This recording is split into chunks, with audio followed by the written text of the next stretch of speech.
আমারি কণ্ঠে তুমি তোমারি বাণী তুলেছ, বুকের দেরাজে তুমি কোরআনের স্থান দিয়েছ।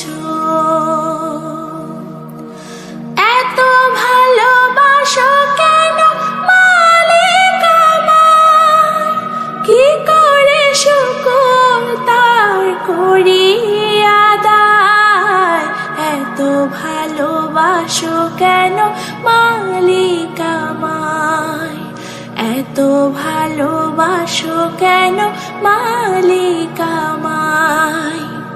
পৃথিবীর দিকে দিকে যদি